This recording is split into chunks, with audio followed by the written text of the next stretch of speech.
మహాగణపతిం మనస స్మరామి మహాగణపతిం మనస స్మరామి. టిఆర్ క్రియేషన్స్ ఫ్యామిలీ అందరికీ నా హృదయపూర్వక ధన్యవాదాలు.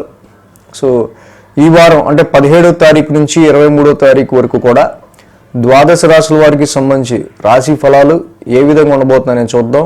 ఆగస్టు మాసం 3వ వారానికి సంబంధించి. సో అలాగే ఈ వారం మేజర్ ట్రాన్సిటల్ చేంజెస్ చూస్తే గత 3 వారాలుగా ఎటువంటి ట్రాన్సిటల్ చేంజెస్లో మార్పు లేవు. గ్రహాలు అదే పొజిషన్లో ఉన్నాయి. బట్ ఈ వారం నుంచి గురువారం నుంచి శుక్రుడు కర్కాటక రాశిలోకి, రవి తన స్వక్షేత్రమైన సొంత ఇంట్లోకి సింహరాశిలోకి ప్రవేశించి అక్కడ సంచారం చేయబోతున్నారు. అంటే శుక్రుడు రవి ఈ 2 గ్రహాల యొక్క మార్పు ఈ వారం మనం మేజర్గా ట్రాన్సిటల్ చేంజెస్ గురించి చెప్పుకోవచ్చు. అలాగే ఇక్కడ మిథునంలో గురుడు శుక్రుడు, అలాగే కర్కాటకంలో బుధుడు, సింహంలో రవి కేతువులు, కన్యలో కుజుడు, కుంభరాశిలో రాహువు, మీనరాశిలో శని. మొత్తంగా గ్రహాల యొక్క సంచారం ఈ రాశుల మీదుగా ఉంది. చంద్రుని యొక్క గమనం కూడా మనం ఈ వారం చూసినట్టయితే కనుక వృషభ, మిథున, కర్కాటక, సింహరాశుల మీదుగా చంద్రుని యొక్క సంచారం కూడా మనకు కనిపిస్తుంది. కాబట్టి చంద్రుడి యొక్క గమనం ఈ రాశి ఇక్కడ ఈ గ్రహాల యొక్క స్థితిగతులు బట్టి ఈ వారం ద్వాదశ రాశుల వారికి ఎలా ఉండబోతుంది అనేది మనం ఇప్పుడు చూద్దాం. వృశ్చిక రాశి వారికి సంబంధించి చూద్దాం. వృశ్చిక రాశి వారికి అష్టమంలో శుక్రుడు, దశమంలో రవి, దశమంలో కేతువు, లాభంలో కుజుడు, మొత్తంగా 3 గ్రహాల యొక్క అనుకూలత వృశ్చిక రాశి వారికి మనకి ఇక్కడ కనిపిస్తూ ఉంది. సో ఈ రాశికి మనం చూసినట్టయితే కనుక మెయిన్గా 7, 8, 9, 10 స్థానాల మీదుగా చంద్రుని యొక్క సంచారం కూడా ఉంది ఇక్కడ. సో ఎప్పుడైతే ఈ రాశి వాళ్ళకి సంబంధించి మనం చూస్తే కనుక ఆదివారం, శనివారం 2 రోజులు, వారం ప్రారంభం, వారాంతం 2 రోజులు అనుకూలంగా ఉంది. మిగతా టైం చూద్దాం మనం. ఈ రాశికి అష్టమంలో శుక్రుడి యొక్క సంచారం, తర్వాత భాగ్యంలో కూడా చక్కగా శుక్రుడి యొక్క సంచారం వృశ్చిక రాశి వాళ్ళకి కనిపిస్తుంది. కాబట్టి అష్టమంలోను భాగ్యంలోను శుక్రుడి యొక్క సంచారం బాగానే ఉంటుంది. సో శుక్రుడి యొక్క సంచారం చాలా వరకు వీళ్ళకి కొంచెం అనుకూలంగా ఉండటం వల్ల క్రమేపీ వారాంతానికి వ్యాపారానికి సంబంధించిన విషయాల్లోనూ, మ్యారిటల్ లైఫ్కి సంబంధించిన విషయాల్లో కావచ్చు, ప్రవాసం స్టేట్ టు స్టేట్ జర్నీ కావచ్చు, జర్నీస్కి సంబంధించిన విషయాల్లో కావచ్చు, కొంచెం అనుకూలతలు అనేవి కనిపిస్తూ ఉన్నాయి వృశ్చిక రాశి వాళ్ళకి. అలాగే ఈ రాశికి ముఖ్యంగా దశమంలో రవి యొక్క సంచారం, కేతు యొక్క సంచారం కూడా కనిపిస్తుంది. వృత్తిపరమైన విషయాల్లో రవి సింహరాశిలో స్వక్షేత్రంలో సంచారం మొదలుపెట్టాడు ఈ వారం నుంచి. ఆయన అంటే జాబ్కి సంబంధించిన విషయాల్లో చాలా వరకు మోర్ యాక్టివ్గా మీరు ఉండాల్సిన అవసరం ఉంది. చాలా వరకు జాబ్ క్వాలిటీ ఆఫ్ జాబ్, మీ యొక్క జాబ్లో మీరు చూపించే పనితనం ఈ టైంలో చాలా బాగుండాలి. But when sun conjunct with Ketu, Ravi కేతువుల కలయిక దశమ స్థానంలో ఉంది. ఇక్కడ ప్రొఫెషనల్ రిలేటెడ్ విషయాల్లో ఎందుకో మీరు మీకు చాలా వరకు కూడా మీకు నచ్చిన టాస్క్ ఇచ్చినా కూడా ఎందుకో మీరు అంత ఇంట్రెస్ట్ చూపించకపోవడం అనేది ఎక్కువగా కనిపిస్తున్న విషయం ఇక్కడ. దీని మీద వృశ్చిక రాశి వాళ్ళు ఎక్కువ కేర్ తీసుకోవాలి.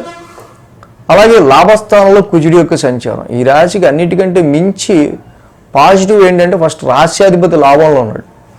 ఈ రాశ్యాధిపతి లాభస్థాన సంచారంలో ఉండటం వల్ల కొద్ది గొప్ప చాలా వరకు ఆరోగ్యపరంగా కావచ్చు, కాన్ఫిడెన్స్ లెవెల్స్ పరంగా కావచ్చు,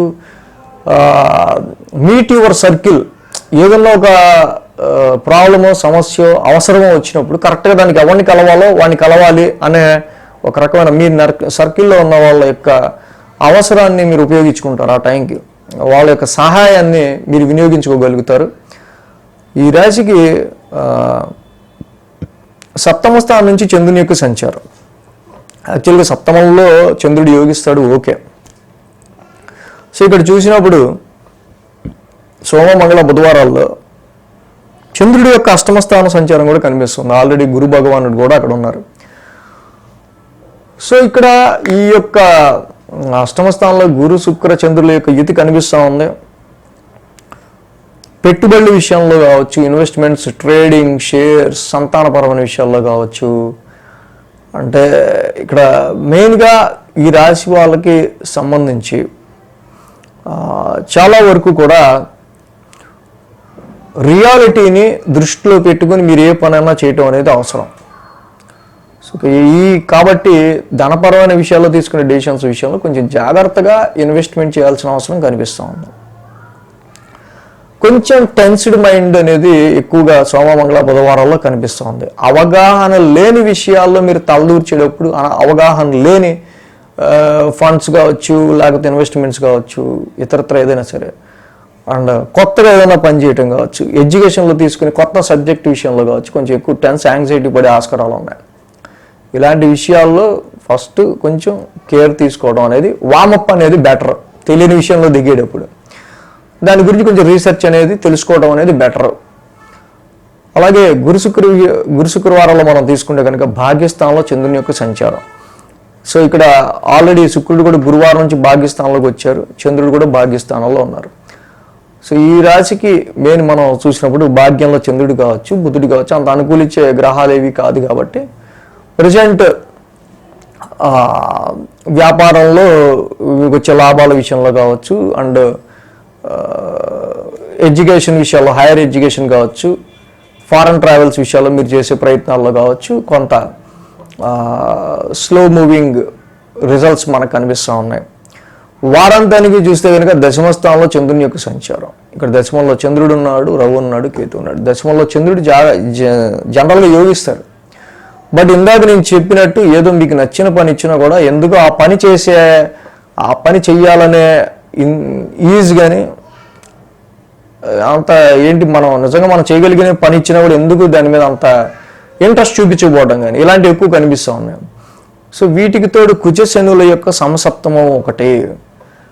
ఇప్పుడైతే పంచమ స్థానంలో శని రెట్రగ్రేషన్లో ఉండి కుజుడితో సమసప్తమం పడిందో అక్కడ మీరు పెట్టుకునే ఎక్స్పెక్టేషన్స్ విషయంలో, రీచ్ అయ్యే విషయంలో చాలా వరకు ఇన్వెస్ట్మెంట్స్ అయినా, షేర్స్ అయినా, వీటి విషయాల్లో, లవ్ లైఫ్కి సంబంధించి అయినా చాలా వరకు కూడా ఒక రకమైన వెరీ రిస్ట్రిక్టెడ్ సిచ్యువేషన్స్ ఎదురవుతూ ఉంటాయి వీటిల్లో.